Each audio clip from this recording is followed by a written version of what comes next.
प्रदेश सरकार के कृषि मंत्री सूर्य प्रताप शाही की अध्यक्षता में गोरखपुर, बस्ती और आजमगढ़ मंडलों की मंडली रबी उत्पादकता गोष्ठी आयोजित की गई। एनेक्सी भवन के सभागार में आयोजित इस कार्यक्रम का शुभारंभ कृषि मंत्री सूर्य प्रताप शाही ने दीप प्रज्वलित करके किया।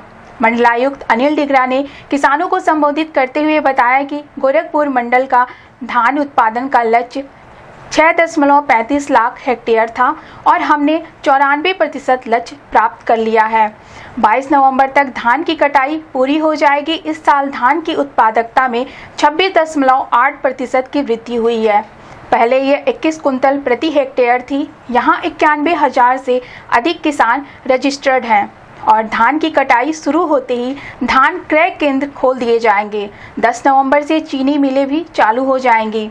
इस अवसर पर उत्तर प्रदेश शासन के कृषि उत्पादन आयुक्त मोनिका एस गर्ग, सदर सांसद रवि किशन, जिला अधिकारी कृष्णा करुड़े सहित अन्य लोग उपस्थित रहे। मॉडर्न फार्मिंग का ज्ञान बहुत ज़्यादा है। अभी हम लोग एक और सभा भी करके आए हैं बच्चों के साथ, कॉलेज स्टूडेंट्स के साथ, तो उसके बारे में जितना नॉलेज इनको है वो अनबिलीवेबल है, क्योंकि अब खेती का पैटर्न ही बदल गया। जैसे कि मेरी फिल्म अभी आई हाल ही में और वो ऑस्कर में चलेगी। वो फिल्म का नाम है लापता लेडीज। ऑर्गेनिक फार्मिंग पर हमने वो फिल्म बनाई और भारत को लेके पूरे विश्व के सभी सिनेमा के कंपटीशन में भारत सरकार द्वारा चयनित हुई फिल्म है।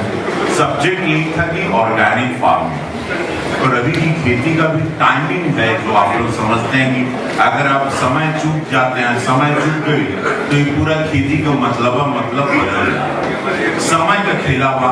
वैसे मंत्री जी भी वही कहते हैं ना कि समय पर हो गया। आज 50% पे सरकार बीज पर एक सब्सिडी देता, कुल सुविधा बांटे और ऐसे में हम मंत्री जी का स्वागत करें।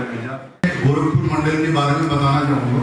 सबसे पहले मैं खरीफ के बारे में बताना चाहूँगा कि हम लोगों ने क्या किया था और अभी तक हम लोग कहाँ पे पहुँचे हैं या क्या हमारी समस्या थी।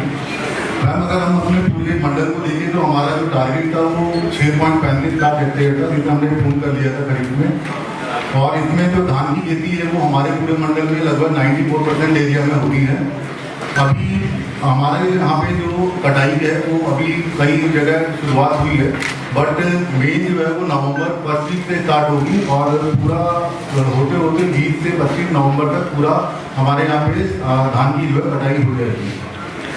इसके अलावा मैम, हमारे यहाँ पे जो उत्पादकता है इस बार की, जो पिछले कई सालों से जो है लगभग 21% की बढ़ोतरी हुई है। ये लगभग 26.8 है, जो कभी आज से कुछ साल पहले 22 क्विंटल प्रति हेक्टेयर होती थी। तो ये हमारे यहाँ पे किसान भाइयों की एक बहुत अच्छी जो है उपलब्धि है। इसके अलावा मैम, धान खरीद का जो हमारा लक्ष्य है वो 5.11 लाख मीट्रिक टन है, जिसमें हम लोग लगभग 91,725 किसान हैं जो हमारे रजिस्टर्ड हैं और जिनके हम लोग खरीदते हैं। और इन लोगों की तरफ से हमारा टाइप हो रखा है। हमारे इस समय जो है 437 जो है वो सेंटर्स हम लोगों ने खोल दिए हैं और ये जैसे कटाई होगा उसके बाद से हम लोग इनका जो है धान जो है खरीदना शुरू कर देंगे। इसके अलावा मैम, अगर गन्ने की बात करें तो हमारे यहाँ पे जो चीनी मिल्स हैं वो 10 नवंबर से चालू हो जाएंगी, जो 25 नवंबर तक है। इसी के बीच में 10 से 25 नवंबर के बीच में पूरे मंडल की अलग अलग रेट में जो हमारी चीनी मिल्स है वो हमारी जो है चालू हो जाएंगी। अब मैम रबी की बात करें तो हमारा जो कुल आच्छादन का लक्ष्य है वो 7.11 लाख हेक्टेयर है और उत्पादन का लक्ष्य 27.44 लाख है और इसमें लगभग 86% पूरे मंडल में हम लोग गेहूँ की खेती करते हैं। मैम, जहाँ तक अभी आपने जैसे पूछा था कि बीज की व्यवस्था में, जैसे गेहूँ का जो हमारा लक्ष्य है मैम, लगभग उसका 3.08 लाख हेक्टेयर क्विंटल होना चाहिए था। वो हमारा 80% अभी उपलब्ध है, लेकिन जैसे ही हमारा जो है 20 नवंबर के बाद से बुआई का समय आएगा हमारी उपलब्धता पूरी आ जाएगी। इसमें कोई पूरे मंडल में दिक्कत नहीं है। दलहन बीज का भी जो लक्ष्य है वो 100% हमारे पास बीज उपलब्ध है और हम लोग यही प्रयास कर रहे हैं कि सभी किसानों को इसका जो है डिस्ट्रीब्यूशन अच्छे से हो जाएगा। तिलहन बीज भी हमारे पास 2000 क्विंटल की आवश्यकता थी, पूरी उपलब्ध है 100%, इसमें कोई इशू नहीं है मैम। इसके अलावा फॉस्फेटिक उर्वरक है, हमको जो अभी मंथली हमारे जो टारगेट था वो 14.87 था, जिसके सापेक्ष हमारे पास 61,000 मीट्रिक टन है, लगभग 411% है। तो इसमें भी कोई समस्या नहीं है। यूरिया उर्वरक में भी हमारे पास जो उपलब्धता लक्ष्य के सापेक्ष है वो 1156% है। बहुत कहीं अधिक ज़्यादा है, जो आने वाले जो अन्य माह में जो लक्ष्य आएगा उसको भी हम लोग पूरा कर देंगे। अब प्रार्थना होगी स्वीकार जगमग गोल्ड कपूर के साथ। ट्राई करिए, खुशबू तो लीजिए।